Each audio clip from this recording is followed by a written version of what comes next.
Live cities की night bulletin दिन भर बिहार में आपका स्वागत है। मैं शिप्रा झा। आज सबसे पहले किसानों की खबर। भले ही दिल्ली में किसान आंदोलित हैं, पर बिहार में इनकी बल्ले बल्ले है। नीतीश सरकार ने किसानों के हित में बड़े फैसले लिए हैं। न्यूज बुलेटिन में आगे बताएंगे, लालू का नया साल अब जेल में भी बीतेगा। वे जेल में ही दही चूड़ा खाएंगे। आगे है बिहार में कैबिनेट विस्तार पर खरमास का ग्रहण। अब नए साल में हो सकता है मंत्रिमंडल का विस्तार। एमएलसी पर भी फंसा हुआ है पेंच। दरभंगा में हुए सोना लूट का खुलासा किसी भी समय, सीआईडी ने किया है दावा। लेकिन दुखद है कि अब सिवान में 8 लाख फॉरेन करेंसी की लूट हो गई। अब खबरें विस्तार से। भले ही दिल्ली में किसानों का आंदोलन चल रहा है, लेकिन नीतीश सरकार ने किसानों के लिए बड़ा कदम उठाया है। मुख्यमंत्री नीतीश कुमार ने कई बड़े फैसले लिए हैं। कृषि विभाग की साइट पर किसान पहले से ही निबंधित हैं, वे स्वतः निबंधित माने जाएंगे। धान खरीद के लिए उन्हें सहकारिता विभाग में अलग से निबंधन नहीं कराना होगा। रैयत किसानों की धान अधिप्राप्ति की अधिकतम सीमा 200 क्विंटल से बढ़ाकर 250 क्विंटल कर दी गई है। बिहार में जो पैक्स फंक्शनल नहीं है, उसके लिए बगल के पैक्सों या व्यापार मंडलों में धान खरीद की व्यवस्था की गई है। उन पैक्सों को सुदृढ़ किया जा रहा है। मुख्यमंत्री नीतीश कुमार ने साफ निर्देश दिया है कि धान बेचने वाले किसानों के खाते में निर्धारित समय सीमा के अंदर राशि भेज दी जाएगी। राज्यसभा के नवनिर्वाचित सदस्य व पूर्व उप मुख्यमंत्री सुशील कुमार मोदी ने किसान आंदोलन के नाम पर एक बार फिर विरोधियों को घेरा है। उन्होंने कहा कि किसान आंदोलन के नाम पर हाईवे जाम करना, उसमें टुकड़े टुकड़े गैंग के छात्र नेताओं की फोटो लगाकर उनकी रिहाई की मांग करना, खालिस्तान के समर्थन में नारे लगाना और देश के 2 औद्योगिक घरानों के व्यवसाय को निशाना बनाना कहीं से उचित नहीं है। आरजेडी सुप्रीमो लालू प्रसाद यादव अब जेल में ही दही चूड़ा खाएंगे।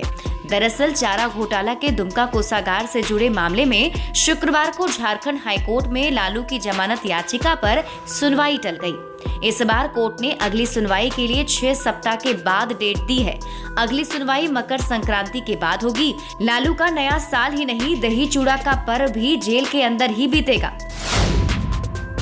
बिहार में कैबिनेट विस्तार पर खरमास का ग्रहण लग गया है। 15 दिसंबर से खरमास है, ये 14 जनवरी तक रहेगा।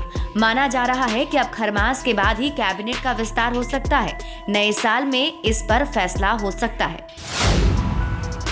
बिहार में राज्यपाल कोटे से विधान परिषद के सदस्यों का मनोनयन होना है, लेकिन इस पर भी पेंच फंसा हुआ है। सियासी पंडितों की माने तो 12 सीटों के लिए बीजेपी व जेडीयू के बीच हिस्सेदारी का पेच है। इस पर भी अब खरमास के बाद यानी नए साल में ही कोई फैसला हो सकता है। विधानसभा चुनाव में कांग्रेस के पुअर प्रदर्शन के बाद से ही बिहार प्रभारी के खिलाफ आवाज उठने लगी है। वर्तमान में प्रभारी के पद पर शक्ति सिंह गोहिल हैं।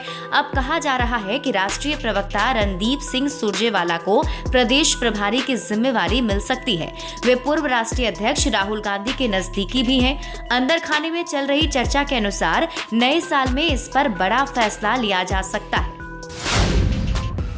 दरभंगा लूट का अभी उद्भेदन नहीं हुआ कि नया मामला सिवान से सामने आ गया है। अपराधियों ने नगर थाना क्षेत्र के फतेहपुर बाईपास स्थित मनी एक्सचेंज ऑफिस में दिन दहाड़े 8 लाख विदेशी मुद्रा लूट लिए।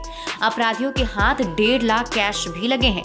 मैनेजर के साथ मारपीट की गई। अन्य कर्मियों के साथ भी दुर्व्यवहार किया गया है। आधा दर्जन से अधिक की संख्या में अपराधी पहुंचे थे। मुजफ्फरपुर में पुलिस को बड़ी सफलता मिली है। गुप्त सूचना के आधार पर पुलिस ने बरूराज थाना क्षेत्र के पकड़ी चौक से 4 अपराधियों को गिरफ्तार किया है।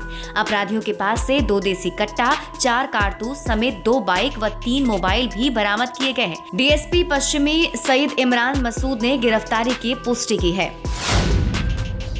बिहार में लोग पिछले 48 घंटों से मौसम की दोहरी मार झेलने को विवश हैं। पश्चिमी विक्षोभ की वजह से 2 दिनों से कनकनी बढ़ गई है।